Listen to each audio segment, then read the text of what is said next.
de vin.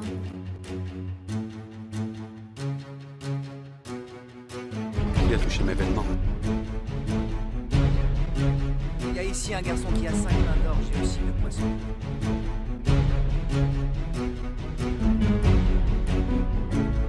Pendant que je suis dans le monde, je suis la lumière du monde.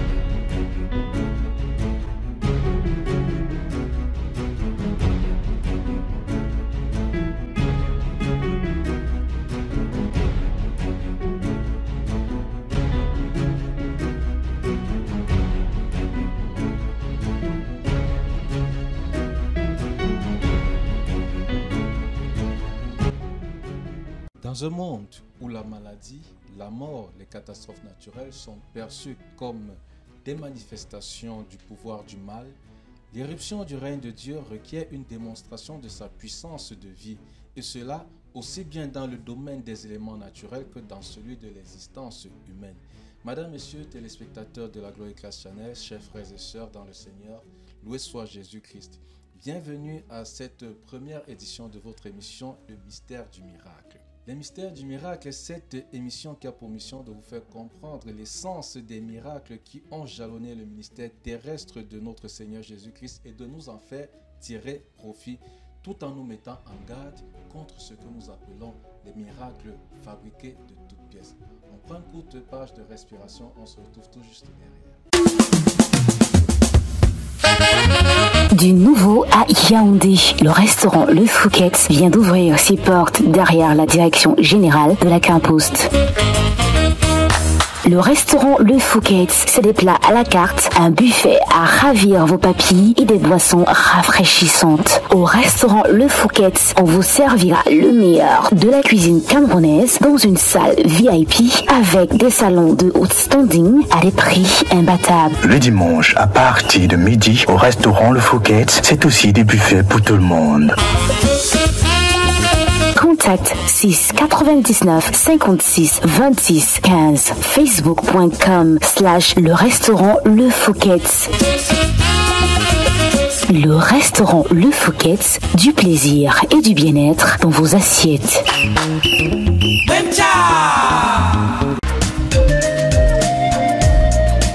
Téléspectateurs de la Glory Class Channel, si vous nous prenez en cours, c'est bien votre émission Le Mystère du Miracle. Le Mystère du Miracle reçoit ce jour le pasteur Antoine Félix Samba et la thématique des échanges telle que vous le voyez au bas de l'écran est le miracle de la guérison. Cette émission est interactive. Nous recevrons les contributions de nos téléspectateurs de par le monde. Mais avant, introduisons notre invité en lui disant bienvenue sur ce plateau. Merci beaucoup. Merci, pasteur Antoine Félix Samba, d'avoir accepté notre invitation. Avec vous, pasteur Antoine Félix, nous allons décrypter les miracles de guérison. Nous parlerons de la guérison des malades, la supplication de la personne malade qui a la certitude que Jésus peut le guérir, le geste de Jésus, son action, comment a-t-il fait pour guérir, comment devons-nous distinguer le vrai miracle du faux miracle. Mais avant, débutons donc avec cette première question. Selon vous, ou d'après vous, d'après les Écritures, le miracle, qu'est-ce que c'est ? Bien, ce que je vais commencer par dire, c'est que je voudrais rendre grâce au Seigneur de me donner effectivement l'opportunité de partager avec vous sur cette question de miracle, d'ailleurs, qui fait couler beaucoup de salive. Oui. Je voudrais dire que s'il y a une chose avec laquelle un homme ne doit pas jouer, c'est le destin de son semblable. Ça, on ne joue pas avec ça. Parce que jouer avec le destin de son semblable, c'est jouer avec son propre destin. Parce que nous qui sommes des hommes, en qui Dieu a mis son esprit, et nous qui sommes des hommes, qui aspirons au bonheur, si nous pensons que nous allons amener l'autre, à cause de notre prestidigitation, à vivre le malheur pour que nous on en profite, on a tout faux. Simplement parce que la loi de Dieu est très claire. Ce que nous faisons à l'autre, nous montrons à la loi de Dieu ce que nous méritons. Et ça arrivera inévitablement. C'est pour ça que je fais ce préambule pour attirer l'attention de tout le monde qui parle des miracles. sur la responsabilité du pasteur, la responsabilité du prophète, tel que j'entends parler de l'apôtre, ainsi de suite, ainsi de suite, sur ce qu'il fait pour l'autre, pour comprendre qu'en réalité, notre fonctionnement, nous ne vivons pas en autarcie. Ce que nous faisons pour l'autre, nous expliquons à Dieu, nous expliquons à Dieu ce que nous méritons. Parce que l'autre et nous, pour Dieu, c'est la même chose. En effet, pasteur Antoine Félix Samba, vous faites bien de nous mettre en garde au travers de ce préambule qui est un corpus du canevas de cette émission. Parce que nous voulons attirer l'attention sur ce que nous avons appelé les miracles fabriqués de toutes leurs origines. Où est-ce qu'on va chercher la puissance pour faire ces miracles? Et justement, nous parlons des miracles de guérison. Cela me suggère une autre question, pasteur. Selon vous, toutes les maladies sont-elles cliniques ou encore les maladies cliniques peuvent-elles être guéries spirituellement et vice-versa? Bien. Ce qu'il faut déjà comprendre, c'est que Dieu, c'est la perfection. Je vais vous dire quelque chose. Avant de répondre même à cette question-là, vous et moi, nous sommes assis ici. Est-ce que votre cœur bat? Oui. Non. Non, je veux dire que votre cœur bat. Il bat normalement. Pour, il ne bat pour sens d'exprimer la peur. Non, non. Il bat pour irriguer votre corps en énergie et en sang. Bien. Est-ce que vous avez décidé qu'il batte? Non. Bien.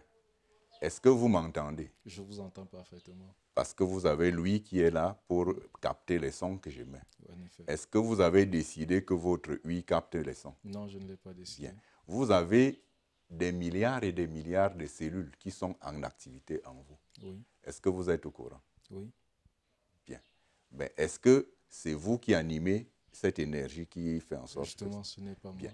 Il y a des milliards et des milliards d'activités qui se passent dans votre corps actuellement là. Pourquoi? Parce que en vous créant, Dieu a mis un logiciel qui gère toutes ces choses-là, sans votre participation. Ça, c'est déjà un miracle. Ça, c'est déjà un miracle. Parce que quand les gens parlent des miracles, je suis quand même un peu étonné qu'on ne puisse pas creuser pour comprendre en réalité l'intelligence qui a agencé toutes ces choses-là et qui en réalité est active. C'est Dieu. Ça veut dire que sur le plan physique, le fonctionnement même que vous-même, que vous êtes en train d'avoir, vous n'avez pas la participation dans le cadre de ce fonctionnement. Ce que vous décidez de faire en vous-même, ce n'est même pas 1 pour 1000 des activités que vous faites presque tous les jours. Quand vous vous levez aujourd'hui, par exemple, pour aller dehors, vous allez spontanément. Mais vous allez vous rendre compte que c'est votre pied qui vous porte s'il fait mal. C'est à ce moment-là que vous allez vous dire que j'arrive pas à marcher. Parce que ça remonte, le mal fait remonter dans votre conscience l'utilité de votre pied. Vous voyez? Donc, quand on parle de miracle, sachons qu'il n'y a pas de miracle pour Dieu. Parce que sa nature, c'est d'avoir la possibilité de tout faire. Bien. Maintenant, le miracle, c'est pour l'homme. Le miracle, c'est pour l'homme. Et donc, c'est quoi donc le miracle? Si le miracle n'est pas pour Dieu, mais il est pour l'homme. Le miracle, c'est une portion du pouvoir de Dieu à laquelle l'homme n'a pas encore eu accès et où il n'a pas la compréhension. À ce moment-là, on appelle ça, l'homme, lui, il appelle ça le miracle. Mais Dieu, lui, il fonctionne dans son registre normal.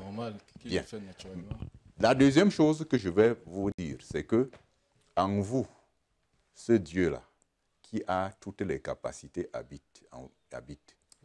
Eh bien, il a dit, si lui, il vous a rendu capable, la limitation ne lui appartient plus. La limitation, c'est l'homme. C'est quoi donc la foi? La foi, c'est la capacité à croire que Dieu nous a tout donné. Vous voyez? Oui. Bien. Le miracle arrive quand? Le miracle arrive quand en réalité, dans votre esprit, dans votre conscience, dans votre concept de vous-même, vous intégrez cette compréhension des choses. Vous voyez? Parce qu'il y a deux catégories de personnes. Des gens qui ont une chose et ils n'en sont pas conscients, et des gens qui ont une chose et ils en sont conscients. Alors, si tu as une chose et tu n'en es pas conscient, tu ne peux pas l'utiliser parce que tu crois que tu ne l'as pas. Oui. Mais si tu as une chose et tu en es conscient, tu vas l'utiliser parce que tu crois que tu l'as. Le Saint-Esprit, qui est Dieu, qui habite en nous, nous l'avons. Ça veut dire que toute la capacité habite en nous. Mais maintenant, c'est la capacité de croire que c'est comme ça qui nous manque. Le drame aujourd'hui, c'est les doctrines qui sont venues enlever la possibilité aux hommes d'utiliser totalement le potentiel qu'ils ont.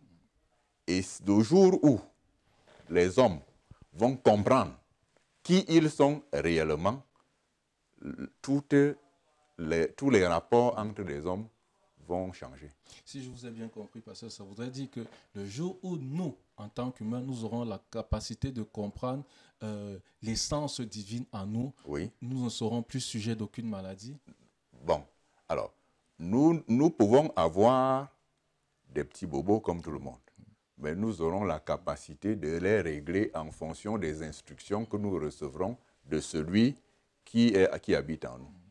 Fidèles téléspectateurs de la Gloire Créationnelle, c'est bien votre émission Le Mystère du Miracle et la thématique telle que vous pouvez le voir au bas de l'écran est le miracle de guérison. Il s'agit ici pour nous de comprendre les procédés conduisant à la guérison, de comprendre qu'est-ce que nous entendons même par miracle à la parole de Dieu. Et pour cette première édition, nous avons le pasteur Antoine Félix Abba. Une autre question, pasteur Antoine. Est-ce qu'il est facile de distinguer un vrai miracle qui vient de Dieu qu'un miracle fabriqué? C'est évident. Comment? Parce que, pourquoi on parle de miracles fabriqués? C'est parce que des hommes malhonnêtes abusent de l'ignorance. Et de la détresse. Et de la détresse, effectivement, comme vous dites, des gens qui sont en difficulté.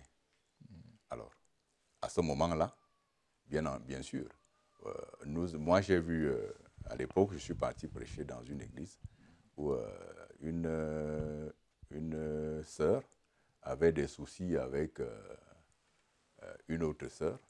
Et puis quand on était en train des gens étaient en train de chanter des cantiques, c'était extrêmement intéressant. La sœur est tombée. Après, elle s'est mise à crier qu'elle est possédée par l'autre sœur. Bien. Alors, ce qui m'amuse en réalité, c'est que pour tout homme qui est sincère, on comprend que le diable, tel que Jésus l'a dit, est menteur et le père du mensonge. Je voudrais poser la question à tous mes collègues qui, lors de la délivrance, posent la question au pseudo-démon qui est en train de parler dans l'autre que toi tu es qui? Est-ce que vous pensez que ce n'est qu'au moment de la délivrance que le diable devient sérieux? Très bonne question. Et où il commence à dire la vérité sur son identité. Mais comment les hommes en sont arrivés à ce genre de digression? Moi, j'ai du mal à comprendre. Bon, pourquoi? Parce que la foi, c'est un process qui ne changera jamais. Dieu ne changera jamais. Si Dieu dit que le diable est menteur, mais il est menteur, puisque c'est ça son aiguillon. Le diable n'est pas puissant, mais il est menteur. Quand il configure un mensonge et que tu crois, tu t'auto-flagelles à travers ta compréhension de ce qu'il t'a dit. Et puis, tu as des problèmes. Donc, moi, je pose cette question à mes collègues pour vous amener à comprendre que comprendre le miracle fabriqué, comme vous dites, pour moi, un miracle fabriqué n'existe pas, puisque s'il est fabriqué, il n'est pas un miracle. Oui. Bon, un miracle s'opère à travers la foi de la personne qui est en face. Vous l'amenez à comprendre les mécanismes de fonctionnement de Dieu Et puis l'intégration de cette réalité et la conviction qui l'anime font en sorte que la lumière qui est en lui se manifeste et puis Dieu arrive. Jésus même disait, ta foi t'a sauvé. Justement, pasteur, nous arriverons à ce niveau dans le prolongement de cette émission. C'est l'occasion pour nous de recueillir quelques avis de nos internautes. Ils nous ont envoyé des courtes petites vidéos. Oui. Il faut s'arrimer à la technologie. Tout à fait. Ils nous ont envoyé des vidéos dans lesquelles ils nous disent ce qu'ils entendent par miracle. C'est à travers cet élément réalisé pour nous par le frère Rodrigo Cam. Je m'appelle Corinne Kamsefrem, camerounaise vivant au Cameroun. Je pense qu'on peut parler de miracle lorsque dans une situation désespérée, une situation pour laquelle on pensait ne plus avoir de réponse, de solution. Ça peut être un cas de maladie, ça peut être un mariage qu'on n'attendait plus, ça peut être un enfant qu'on désespérait d'avoir au regard de l'âge, peut-être des complications liées à la santé. Lorsque dans cette situation-là, on a comme par miracle, pour reprendre le thème, on a comme par miracle une réponse, une guérison. Coucou, bonsoir, moi c'est Manuela Bipan. Je suis camerounaise, je vis en Turquie, dans la ville de Istanbul. Aujourd'hui, nous allons parler d'un miracle. Comment reconnaître un vrai miracle? Qu'est-ce qu'un miracle? Pour moi, déjà, un miracle, c'est lorsque tu ne t'attends plus à rien, tu n'as plus espoir, tu es désespéré. C'est là où Dieu agit dans ta vie, il opère un miracle dans ta vie. Par exemple, si tu as une maladie, genre comme le VIH ou le cancer, ou bien dans une situation, une salle d'attente d'opération, ouais. Dieu, tu n'as plus espoir, Dieu opère un miracle dans ta vie. Moi, c'est Kunda Joseph depuis le Cameroun, plus particulièrement à Yaoundé. Ce soir, nous allons parler du miracle. Qu'est-ce que c'est qu'un miracle? Comment reconnaître un vrai miracle? Et savoir si certaines maladies sont des maladies spirituelles. Pour moi, un miracle, c'est quelque chose de surnaturel, quelque chose qu'on n'a pas préparé ou on s'est apprêté à percevoir ou à recevoir. Pour moi, ça, c'est un miracle. De retour sur ce plateau, fidèles téléspectateurs de la Glorified Channel, la chaîne qui vous apporte la gloire. La gloire, elle est à votre portée, mais aussi les enseignements, des édifications, des décryptages au travers de cette émission, le mystère du miracle. Nous sommes en compagnie du pasteur Antoine Félix Samba, avec qui nous épiloguons sur cette thématique telle que vous pouvez le voir au bas de votre petit écran. Alors, pasteur, lorsque nous parcourons les évangiles, nous nous rendons compte que le Seigneur Jésus-Christ guérissait beaucoup de malades partout où il allait. Mais est-ce à dire que sa mission terrestre était réductible à la guérison des malades? Bien. Je trouve cette question très intéressante. D'autant plus intéressante que il est évident de constater que Jésus a guéri beaucoup de malades. Oui. Bien. Jésus a ressuscité même des morts. Je parle d'un cas précis. Nous y arriverons dans cette émission. Bien. Alors, je fais ce petit préambule parce qu'il me semble évident que tous les gens qui ont guéri, ceux qui ont même ressuscité, aujourd'hui, ils ne sont plus. Oui. Bien. Ça veut dire que le miracle en tant que guérison, le miracle même en tant que résurrection, ne peut pas être une fin en soi. Oui. Vous comprenez bien? Le miracle, c'était l'expression de quelque chose qui devait frapper notre psychologie pour que nous puissions savoir que quelque chose de plus grand est derrière. Oui. Alors, vous voyez donc que le fait de focaliser un ministère sur les miracles et les guérisons est quelque chose de totalement naïf. Et d'absurde même peut-être. Et totalement absurde. Puisque Lazare aujourd'hui, il est mort, non? Il est mort. celui qui avait la main sèche. Il est mort, non? La fille de Jairus. Il est mort, non? Le serviteur du centenier. Il est mort, non? Le centenier lui-même. Il est mort. Bien. Maintenant, vous comprenez que Jésus, dans sa compréhension de la problématique du miracle, n'avait pas la même compréhension que tous ces faiseurs de miracles qui ont fait de ça aujourd'hui, n'est-ce pas, toute une doctrine. Parce que ce que Dieu attend de nous, c'est notre bonheur. Oui. Un bonheur éternel. Bien. Le miracle de la guérison participe à cette dynamique.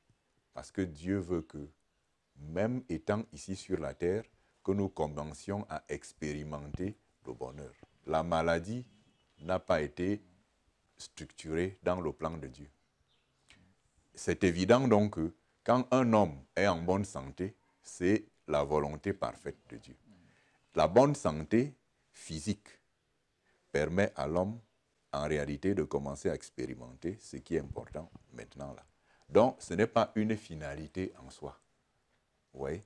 Donc, le miracle est en réalité un ingrédient du bonheur physique de l'homme sur la terre pour qu'il puisse comprendre que mieux est devant. Vous voyez le problème? Donc, je voudrais exhorter déjà tout le monde qui est en train de nous regarder pour que vous ne puissiez pas vendre très très moins cher, n'est-ce pas, votre destin à des gens qui vous présentent simplement des miracles. Pourquoi? Parce qu'en réalité, le Dieu qui est en vous, si vous avez foi en lui, le miracle est automatique. Nous nous rendons compte qu'au cours de ces 3 années de ministère, Jésus a impressionné plusieurs personnes par ses miracles. Tout à fait. Les gens venaient de toutes les contrées, de par le monde pour le voir, l'approcher et être guéri. Tout à fait. Est-ce que cela sous-entend qu'à cette époque, il fallait ça, et même aujourd'hui, est-ce que cela sous-entend qu'il faut s'approcher de Jésus pour être guéri, simplement le voir pour être guéri? Bien, alors, Jésus c'est qui? Jésus c'est Dieu. C'est Dieu. Alors, s'approcher c'est Jésus, c'est s'approcher de Dieu. Bien. Bien sûr que si vous avez Dieu en vous, croire profondément en cette divinité qui est en vous, c'est croire en Jésus. Donc, quand on dit s'approcher de Jésus,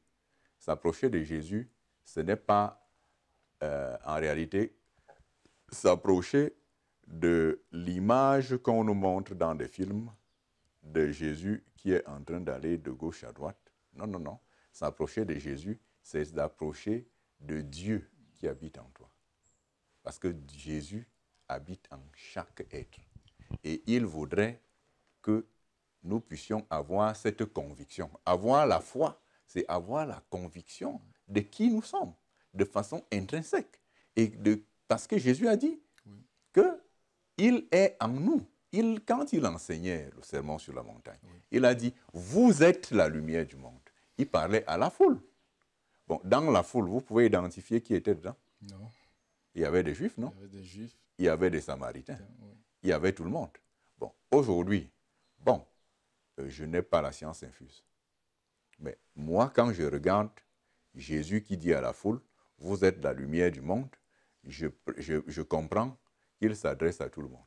Bon, bien sûr, il y a des théories qui disent qu'il ne s'adressait qu'aux croyants.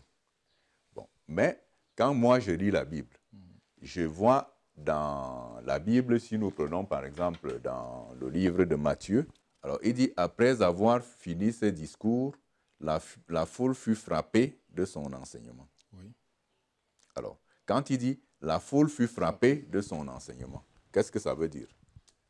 Il y avait une multitude de personnes. Ça veut dire que diverses. La foule, oui, c'est elle qui était indexée par ce qu'il dit. Il dit, vous êtes la lumière du monde. Sauf que votre lumière, vous l'avez mise sous le boisseau. Le boisseau, c'est quoi? C'est tout ce que nous avons dans la tête comme souci, comme tout, qui empêche cette lumière de jaillir. Voilà cette lumière qui nous éclaire. Si on ferme là, la lumière sera dedans, mais on sera dans l'obscurité. Alors, donc le boisseau, c'est ça. J'explique ça parce que il est important que les gens comprennent que Jésus qui habite en nous, ça sera à jamais avec lui que nous transigerons. Pas quelqu'un qui est quelque part au ciel. Parce que Dieu ne se déplace pas. Dieu est partout. Dieu n'est pas une réalité qui part d'un lieu à un autre. Quelqu'un qui part d'un lieu à un autre, ça veut dire que dans le lieu où il n'était pas avant, où il n'était pas avant, il ne sera plus là après non plus. Qui est donc là-bas? Donc vous voyez, le problème aujourd'hui, c'est que avant de venir vous placer devant les brebis du Seigneur, pour essayer de leur dire des choses, parce que ces gens-là viennent à l'église parce qu'ils ont des soucis. Ayez la conviction que vous leur dites des choses qui vont régler leurs problèmes. Un homme ne vient pas à l'église pour s'amuser. Il vient à l'église pour voir sa vie s'améliorer. Bien. Alors, pasteur, avec votre permission, nous arrivons au point où nous décrypterons certains miracles de guérison dans la parole de Dieu. Mais avant cela, nous vous avons suivi. Vous êtes pasteur de l'église Appel à la communion avec Dieu. C'est dans ce court élément qui vous présente en train de rendre ministère. C'est un élément réalisé avec la complicité de notre équipe technique. Pasteur, agriculteur, conférencier, pédagogue, administrateur, Antoine Félix Samba est l'expression de la grâce et de l'amour de Dieu dans la vie d'un homme. Ressortissant de la région du Centre, plus précisément dans le département de la Haute-Sanaga, arrondissement de Minta, il est issu d'une famille nombreuse dont le père était instituteur et la mère ménagère. Lassé de vivre un certain inconfort que lui offrait sa condition d'alors et conscient de ce que l'homme soit à même de changer celle-ci, c'est très tôt qu'il eut à cœur de voler de ses propres ailes. À titre d'exemple, c'est à peine âgé de 22 ans que celui qui a accepté de nous ouvrir ses portes prend officiellement en charge sa sœur cadette, le pasteur Chrisons Baboké, qu'il appelle affectueusement papa, ainsi que d'autres membres de sa famille. Pur produit du système éducatif camerounais, il est diplômé de l'École supérieure des sciences économiques et sociales (ESSEC), ainsi que de l'École nationale supérieure d'administration et de la magistrature (ENAM). Soucieux d'œuvrer à l'amélioration des conditions de vie des populations de sa commune d'origine, il a été pour une mandature porté à la tête de cet exécutif municipal. L'on peut dire sans exagération que l'appel du Seigneur officieusement se faisait déjà ressentir chez Antoine Félix Samba au regard du sens élevé des responsabilités et le désir d'exceller en toutes choses qu'il a toujours caractérisé. D'ailleurs, investir utile, gérer et fructifier avec sagesse ses biens, son patrimoine qu'il bâtit depuis l'âge de 22 ans est l'un de ses leitmotifs. Dans un contexte monopolisé à l'époque par des considérations abjectes, une époque où parler de Jésus-Christ sous un prisme différent des canaux classiques ayant toujours existé était considéré comme une hérésie, voire une folie, l'officialisation des noces entre Antoine Félix Samba et le Seigneur Jésus-Christ s'est fait au début des années 1980. Quelque temps après, cet appel matérialisé par le biais d'une communion parfaite avec Dieu se fit par le cruchement d'une église dénommée Appel à la communion avec Dieu et abrégé ACD, dont il est le visionnaire et principal pasteur.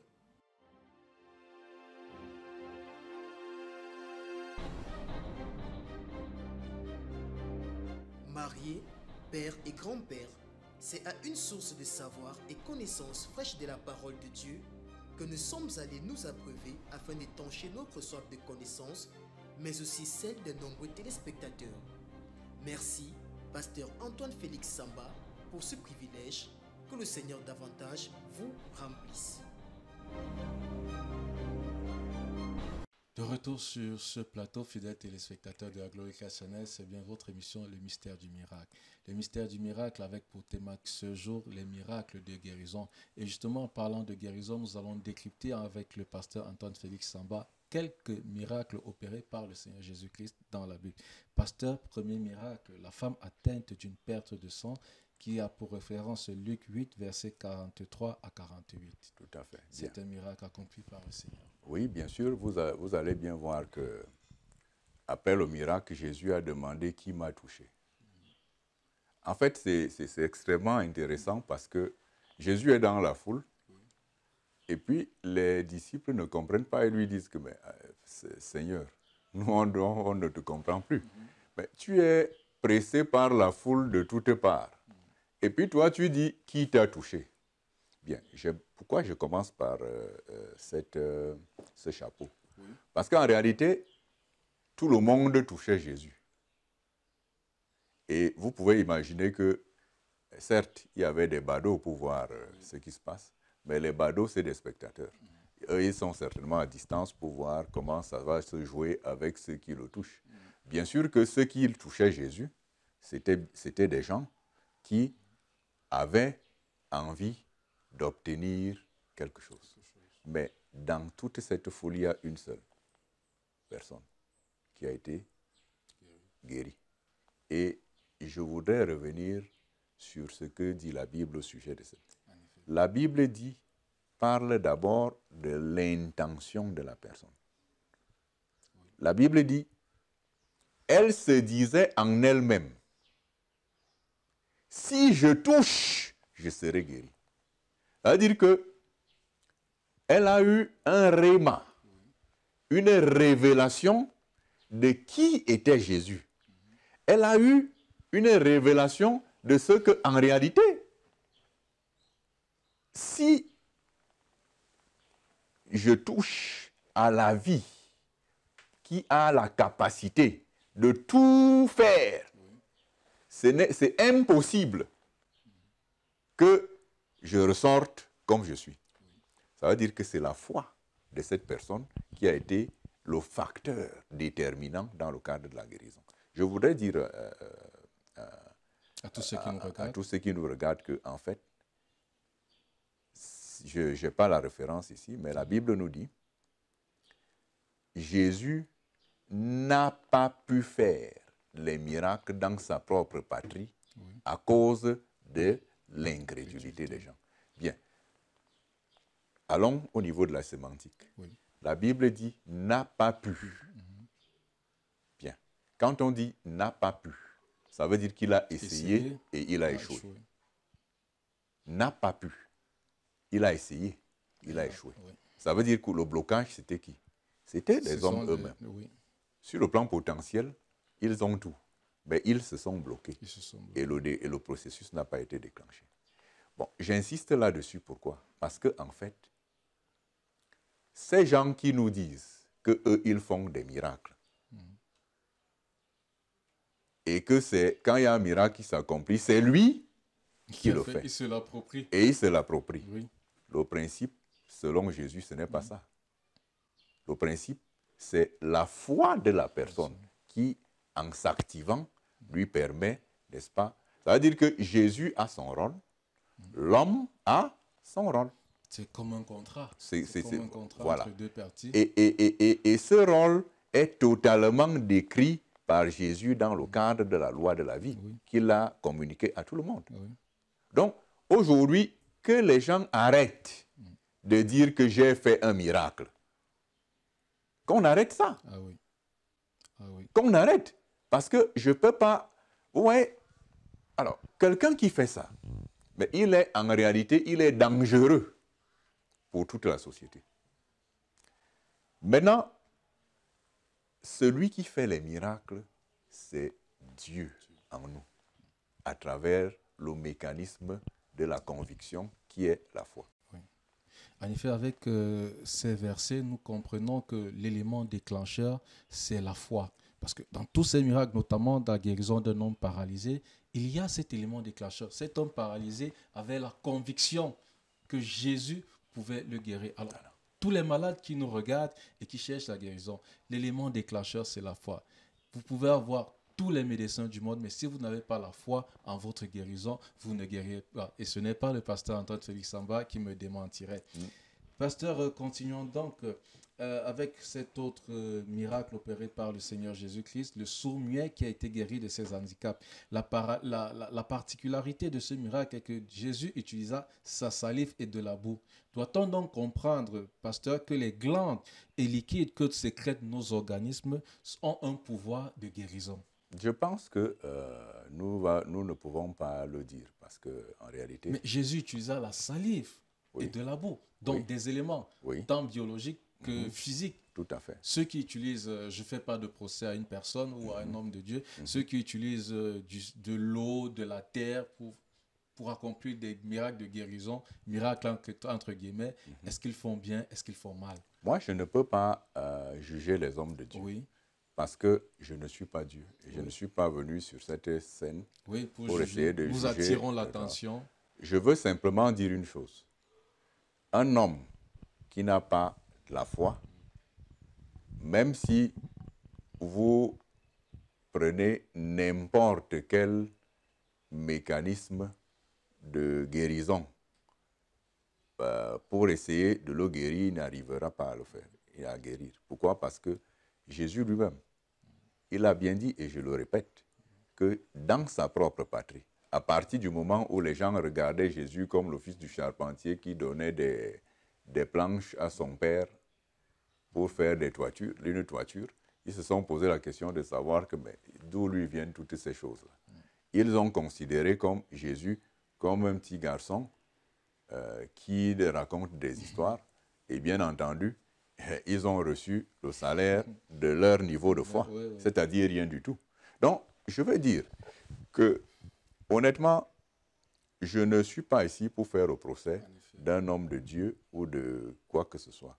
Mais je pense qu'on peut mettre en branle, je crois peut-être qu'on peut mettre en branle un ensemble d'activités pour essayer d'aiguillonner la foi d'une personne. C'est possible. C'est possible. Qu'on mette en branle un ensemble d'activités simplement pour atteindre l'intellect de l'homme. Je prends l'exemple, le buisson ardent. Quand Moïse se retourne, il voit un buisson qui est en train de brûler. Il sent la chaleur, mais il voit que dans le feu, les fleurs sont totalement tranquilles. Alors, qu'est-ce qui s'est passé? Il s'est posé la question, mais c'est quoi cette affaire-là? Un feu qui brûle et rien n'est consumé. Alors, du coup, qu'est-ce qui s'est passé? Ce qui s'est passé, c'est que, en fait, Dieu a tiré son attention pour lui parler. Ouais. Donc, le miracle a un rôle, simplement d'attirer l'attention. À ce niveau, un verset clé nous intéresse, pasteur, notamment Matthieu 17 au verset 20 qui dit, je cite, « Si vous aviez la foi comme un grain de sénévé, vous direz à cette montagne, transporte-toi d'ici, elle se transporterait, rien ne vous serait impossible. » Nous pouvons donc dire à ce niveau, pasteur, que si est-ce que nous pouvons dire à ce niveau, pasteur Antoine, si nous avons la foi comme un grain de sénévé, pour reprendre le verset tel qu'il est dit, nous pourrons faire des miracles plus grands que ce que fit Jésus? Disons qu'en réalité, des miracles plus grands que ce que fit Jésus. Un miracle est un miracle. Moi, je vais répéter en disant que bon, le miracle, c'est pour l'homme. Mais Dieu vit sa vie, parce que lui, il peut tout faire.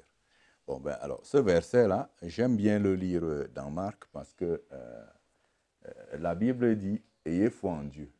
Je vous dis en vérité, si quelqu'un dit à cette montagne, ôte-toi de là et jette-toi dans la mer, et s'il ne doute point en son cœur, mais croit que ce qu'il dit arrive, il le verra s'accomplir. » Et il continue en disant « C'est pourquoi je vous dis, tout ce que vous demandez en priant, croyez que vous l'avez reçu et vous le verrez s'accomplir. » Bien sûr.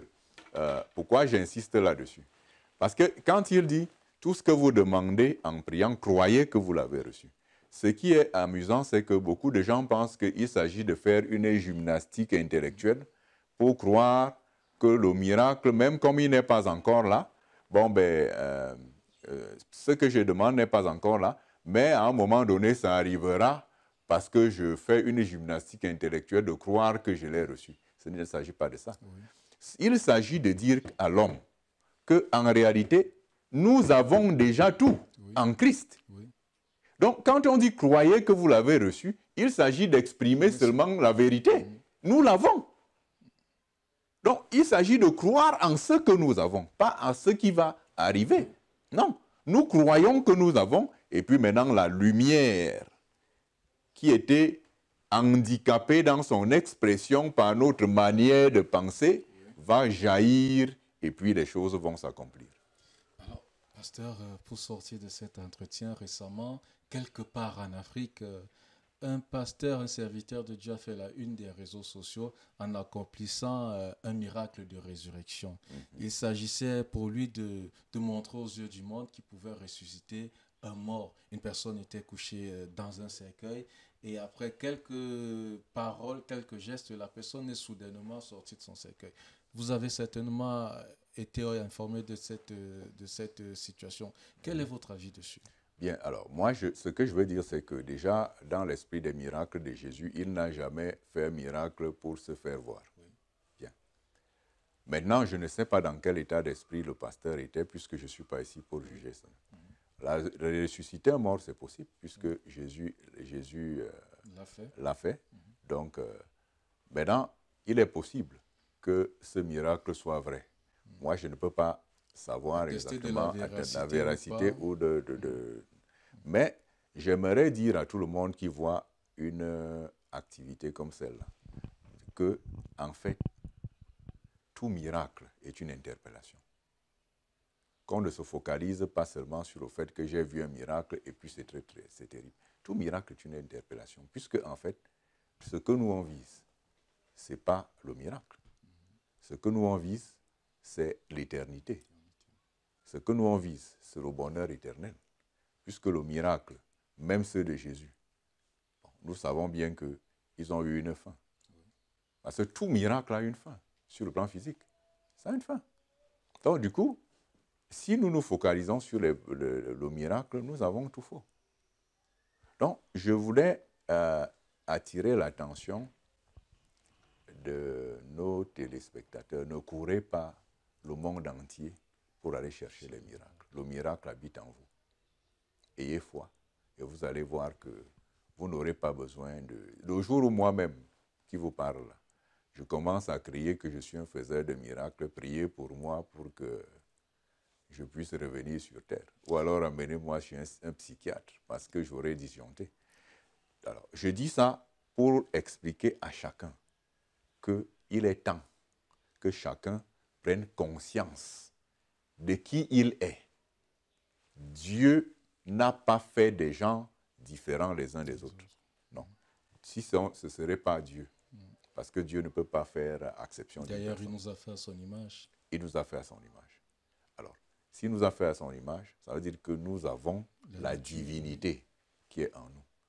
Si quelqu'un nous fait croire le contraire, ça veut dire en réalité que c'est notre compréhension qui sera à jamais notre problème. Nous avons la possibilité d'avoir tout, y compris ce que nous appelons les miracles, si nous nous concentrons à comprendre comment le process est. Le process, c'est d'avoir foi en la divinité qui habite en nous. La plénitude de Dieu habite en nous. Il s'agit pour moi de vous orienter vers cette plénitude-là et de laisser libre d'exprimer de vous exprimer devant cette plénitude de façon extrêmement claire. C'est simple. Très bien entendu, fidèles téléspectateurs de la Glorica Channel, ne courez pas partout dans le monde à la recherche des miracles, mais ayez foi en Dieu. Et lorsque vous aurez cette foi en Dieu, vous aurez la guérison, vous aurez la restauration, vous aurez tout ce que vous voulez rechercher. C'est l'occasion pour moi de dire merci au pasteur Antoine Félix Samba qui a accepté de nous recevoir dans le cadre de cette première édition du Mystère des Miracles. Pasteur Antoine Félix, en mon nom propre et celui de l'équipe technique, nous vous remercions et nous vous disons certainement à bientôt pour une prochaine édition. Merci beaucoup et je voudrais vraiment insister sur le fait que quand je regarde un peu comment le monde a des difficultés, quand je regarde comment les gens ont des problèmes et quand je me rends compte que ces problèmes sont fictifs parce que en eux, ils ont la capacité et le potentiel qui peut leur permettre de régler leurs problèmes, j'ai le cœur brisé. Et je voulais interpeller mes collègues qui nous regardent aujourd'hui en disant « Soyons sérieux. Soyons sérieux avec ces hommes que Dieu nous a confiés. Montrons-leur que nous ne sommes pas des indispensables dans leur vie. Arrêtons de confisquer les hommes et les brebis qui appartiennent au Seigneur. Montrons-leur la voie de la liberté, la voie de la capacité, la voie de l'expression de la pleine capacité qui est celle de se retourner vers le Dieu qui habite en eux et qu'ils aient foi pour qu'ils puissent s'exprimer. Nous ne sommes pas les intermédiaires entre Dieu et les hommes, mais nous sommes, avec notre expérience, capables de leur montrer le mode d'emploi qui leur permet d'agir. Voilà ce que je peux dire. Votre émission Le Mystère des Miracles rentre en gare, fidèles téléspectateurs de l'Organisationnel. Restez scotchés sur nos programmes et à très bientôt. Que le Seigneur vous bénisse. Shalom.